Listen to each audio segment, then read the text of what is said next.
Até onde você iria pela pessoa que ama? Pelo menos uma vez você já ouviu alguém fazer essa pergunta, seja para outra pessoa ou para você mesmo. Normalmente a resposta é que a pessoa daria a própria vida por quem ama, ao menos que essa pessoa seja uma psicopata ou simplesmente não goste da outra pessoa de verdade. E nós vemos exatamente esse dilema em um jogo, o tão famoso e aclamado Shadow of the Colossus. Todo mundo que faz parte da comunidade gamer ou já jogou ou já viu alguém jogando ou falando. E hoje nós vamos fazer uma análise dessa verdadeira obra-prima do mundo dos jogos. Mas antes, primeiramente vou falar sobre a produção e algumas curiosidades. O jogo foi desenvolvido e publicado pela Sony em 18 de outubro de 2005 nos Estados Unidos, para PlayStation 2. A recepção do jogo foi extremamente positiva e hoje em dia ele é considerado um cult. Originalmente o jogo foi uma sequência de outro grande título chamado Ico. Além disso, ele não teria apenas 16 colossos, mas sim 48, número que acabou sendo reduzido por causa das limitações técnicas. O nome inicial do jogo era para ser Nico, uma mistura de Next e Ico, que posteriormente foi alterado para Wonder and the Colossus. No Japão, esse nome foi mantido, mas antes de mudá-lo para Shadow of the Colossus no ocidente, pois Nirod, acho que é assim que se pronuncia, era um termo pejorativo nos Estados Unidos. O jogo normal foi desenvolvido para carregar de forma contínua, sem tela de carregamento entre mapas. Agora eu vou fazer um breve resumo sobre a história do jogo. Shadow of the Colossus acompanha Wonder, o protagonista, que invade uma terra proibida para Star Mono, uma garota que foi amaldiçoada. Uma pequena observação antes. O jogo dá a entender que eles possuem uma relação muito profunda, mas não especifica se eles são irmãos ou um casal. A grande maioria dos jogadores interpreta essa relação como amorosa. Agora voltando, para alcançar seu objetivo, o Wander faz o pacto com uma entidade ancestral chamada Dormin, que exige que ele derrote 16 colossos. O Wander caça cada um deles e cada colosso derrotado, ele se corrompe mais. Mas eu vou parar por aqui. Mais para frente no vídeo vamos falar do nosso querido Wander e consequentemente sobre o final da história. Mas agora, vamos falar do verdadeiro personagem principal desse jogo. Não são os colossos, não é Dorme, nem mesmo Wanda. É o mundo. A Terra Proibida é um lugar estranho, silencioso, vazio, um espaço onde parece que o tempo simplesmente parou. Enquanto atravessamos planícies infinitas, desertos áridos, florestas esquecidas e ruínas antigas, uma pergunta começa a ecoar na nossa mente. Onde estão as pessoas? Não há vilas, não há cidades, não há sinais de vida humana. A única coisa que existe é solidão. Esse mundo não foi feito para ser confortável, ele foi feito para ser contemplado. Cada montanha distante, cada ponte colossal, cada templo abandonado parece carregar uma história que nunca será contada, e talvez nem deva ser. E é exatamente isso que torna tudo tão poderoso. Diferente de outros jogos, Shadow of the Colossus não nos dá explicações fáceis. Não há textos longos, NPCs explicando a lore ou diálogos expositivos. O mundo fala por si só, em silêncio. As ruínas espalhadas pelo mapa sugerem que aquela terra já foi habitada. Mas por que foi abandonada? O que aconteceu ali? O jogo nunca responde. E essa ausência de resposta gera um sentimento constante de melancolia. Você não está explorando o mundo vivo, você está caminhando por um mundo que já morreu. Até mesmo a trilha sonora respeita esse vazio. Na maior parte do tempo, não há música alguma. Apenas o som do vento, dos passos de água e do eco distante de algo observando. E quando a música finalmente surge, geralmente durante os conflitos, ela não transmite heroísmo, ela transmite peso, tristeza e tragédia. Então existem os espaços sagrados, o templo central, os altares, as arenas dos colossos. Cada uma dessas áreas parece ter sido preparada com um propósito específico. Nada ali parece aleatório. As arenas não são apenas campos de batalha, elas são monumentos, túmulos a céu aberto, locais de contenção. É como se o próprio mundo tivesse sido moldado para manter algo preso, algo antigo, algo que não deveria escapar. E quando você derrota um colosso, o mundo não comemora. Não há uma simples mudança no céu. Não há sinal de alívio. Nada floresce. Nada melhora. A Terra Proibida continua silenciosa, diferente, como se ela estivesse apenas aguardando. E talvez seja isso que torna esse mundo tão inesquecível. Ele não te guia, ele não te julga, ele apenas observa você cometer escolhas e conviver com elas. Análise dos Colossai. Bom, e o diferencial dos Colossai não é serem gigantes, é que o jogo usa eles como estrutura. Eles substituem inimigos comuns, dungeons e até NPCs. Ou seja, em Shadow of the Colossus, os Colossai não são só o conteúdo principal, eles são o sistema do jogo. Colosso como arquitetura. Em boss fight normal, o inimigo é um personagem com intenção, atacar, vencer e dominar.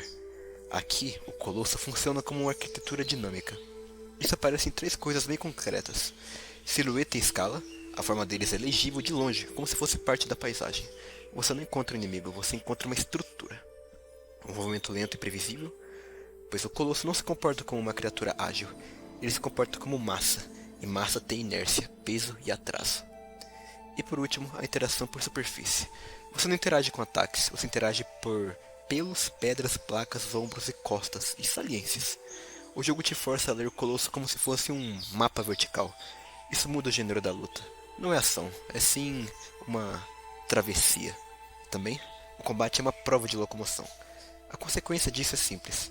O combate não mede habilidade de luta, mas mede sim controle corporal. O jogo faz você ganhar ou perder com posicionamento, onde você inicia a escalada, estabilidade, quando segurar e quando soltar, gerenciamento de estamina, ritmo, pausa, impulso e time de movimentos do Colosso. Isso é importante porque define a fantasia do jogo. O protagonista não parece um guerreiro forte, ele parece um cara comum fazendo uma tarefa impossível. Essa discrepância é o que dá o impacto. Cada Colosso é um argumento de design. Não é só 16 lutas diferentes, é 16 variações sobre a mesma mecânica central, como transformar escalada em puzzle. Os Colossais são divididos por categorias funcionais. Colossai Fundação, Tecido, Leitura de Corpo, Ponto Fraco, essas coisas. São os humanoides e quadrúpedes iniciais. Os Colossais de Locomoção Especial mudam o verbo principal. Eles voam, são aquáticos e até perseguem o jogador. Colossai Ambiente. A arena vira a mecânica principal. Cavernas, ruínas, pontes, precipícios. Essa divisão é importante porque explica por que o jogo não enjoa, mesmo tendo uma estrutura repetitiva. Ele mantém o mesmo core loop, mas muda. O verbo cavalgar, nadar, planar, o risco, queda, afogamento, choque e a forma de acesso ao ponto fraco. Isso é design elegante. Repetição com variação real, não cosmética. Também, o jogo desprograma o prazer de matar. Ele quebra a expectativa de recompensa. O Colosso Morto não gera loot, progressão tradicional, nem sensação de vitória. O feedback pós-luta é deliberadamente seco. Queda pesada, silêncio, retirada imediata. Isso não é clima. É uma decisão de design para impedir o jogador de associar violência igual a recompensa. E quando você remove a recompensa, sobra só o ato. E o ato fica exposto. Esse é o mecanismo psicológico que faz a luta pesar mais com o tempo. Os Colossais controlam um ritmo narrativo também. Em jogos normais a narrativa é cutscene, aí tempo de gameplay, aí cutscene. Aqui não. O ritmo narrativo é controlado por tempo de viagem, descoberta e boss fights. O Colosso vira um capítulo completo, com o começo para localizar ele, o meio para decifrar o acesso para batê-lo, o clímax, a escalação e a execução, e o epílogo, o silêncio, o retorno. Isso faz uma coisa rara, criar narrativa sem depender de diálogo, porque a estrutura em si já é a narrativa. Você sente que cada Colosso é um marco irreversível. A ambiguidade moral por mecânica é o motivo do jogo gerar debate até hoje, e é que ele não te manda sentir culpa. Ele cria um conjunto de sinais que induz isso. Colossai não tem comportamento de criaturas malignas. Você é sempre invasor. A luta não sendo um duelo, mas sim uma execução técnica. O fato da morte ser tratada como perda e não conquista, isso faz o jogador interpretar a própria ação. Shadow of the Colossus não faz moralismo. Ele faz o próprio jogador se autoavaliar. O jogo nunca te fala diretamente, você é o mal. Ele tira as desculpas que normalmente fazem a violência parecer divertida. Então, os Colossais são a maior sacada do jogo porque eles acumulam funções. São puzzles, são dungeons, são narrativa, são atmosfera e são um debate moral. Eles carregam o jogo inteiro nas costas. Literalmente. Desespero e egoísmo. São duas boas, curtas palavras que definem nosso protagonista. O desespero de pedir ajuda e aceitar o trato para salvar sua amada, e o egoísmo de destruir tudo para concluir seus objetivos. Bom, vamos dar uma pequena contextualizada. Ao menos que você more numa bolha e seja meio leigo, você já deve ter ouvido falar sobre o nosso protagonista, o Wander, que sai da sua vila e vai até os confins das Terras Proibidas com a intenção de salvar sua amada, que se chama Mono. Não sabemos o seu tipo de relação que ela tem com o Wander. Em sacrifícios por estar amaldiçoada, a Mono é morta e o Wander não aceita isso e ele vai atrás de trazê-la de volta à vida. Com isso, quando ele chega nas Terras Proibidas, ele se depara com um templo e coloca a Mono no altar.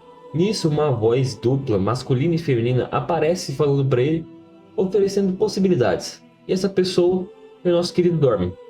Nada é forçado do diálogo dele com o Wander. Muitas pessoas podem até argumentar, mas o Wander matou os Colossos porque o Dormin manipulou ele. Só que é totalmente ao contrário disso. O Dormin, ele fala que trazer a Mono de volta é praticamente impossível, mas que se o Wander concluísse o favor de derrotar os Colossos, ele conseguiria trazer a Mono de volta porque ele estaria com todos os poderes dele. Bom, com isso a nossa saga se inicia. É um pouco complicado analisar especificamente o Wander, porque ele é um protagonista calado. A sua forma de provavelmente demonstrar os seus sentimentos durante o jogo é totalmente introspectiva, e através dos silêncios e ações. Podemos dizer que tudo isso está ligado a um único sentimento central, a sua recusa em acertar a perda. Com a morte do primeiro Colosso, a música de vitória é simplesmente sensacional. Podemos achar que até acabou. Só que as sombras do Colosso, quando ele morre, entram no corpo do Wander. Ele cai no chão e ele acorda novamente no templo. E ao seu lado, a sombra ou a alma do Colosso que ele matou estava lá, olhando para ele. A saga é essa, e com o passar do tempo isso vai se repetindo. Colosso cai, sombra entra.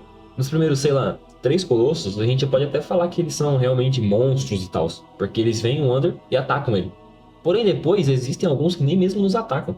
Eles só fogem e alguns têm até medo. E isso nos leva a algumas dúvidas. Será que eles realmente eram maus? O egoísmo do Wander ofusca será o lado, digamos assim, normal dos Colossos? O que pode tornar isso um pouco mais perturbador é porque durante a queda dos Colossos, o Wander ele não se demonstra estar confuso. Ele sabe exatamente o que está fazendo. E isso nos leva ao primeiro grande questionamento do jogo. Quem age por amor, mas ignora todas as consequências, isso ainda é amor?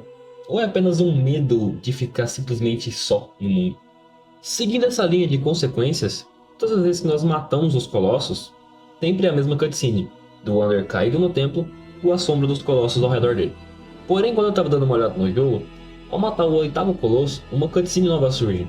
É um sonho onde o Wander vê a Mono acordando, e eu parei para pensar, claro, isso aqui é totalmente uma opinião minha.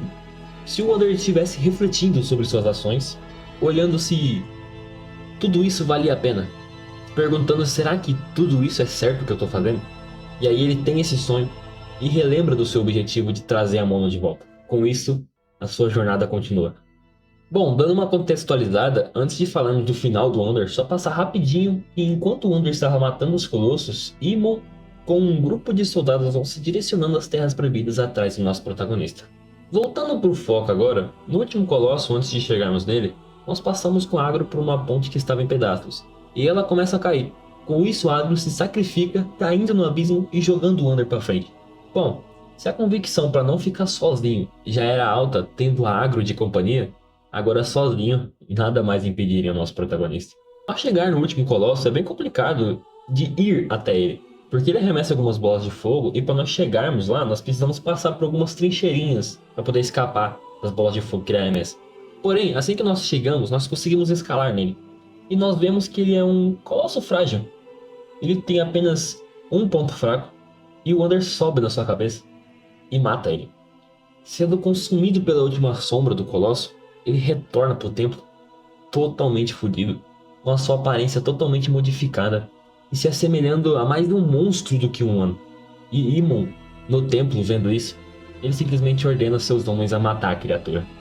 O Wander, ao ver os homens, ele tenta simplesmente ignorar e ir em direção à sua amada. Afinal, seu objetivo estava concluído. Ele matou todos os 16 colossos. Porém, ele toma uma flechada na perna e cai. E é finalizado com uma espada perfurando seu peito. As sombras começam a consumir totalmente seu corpo.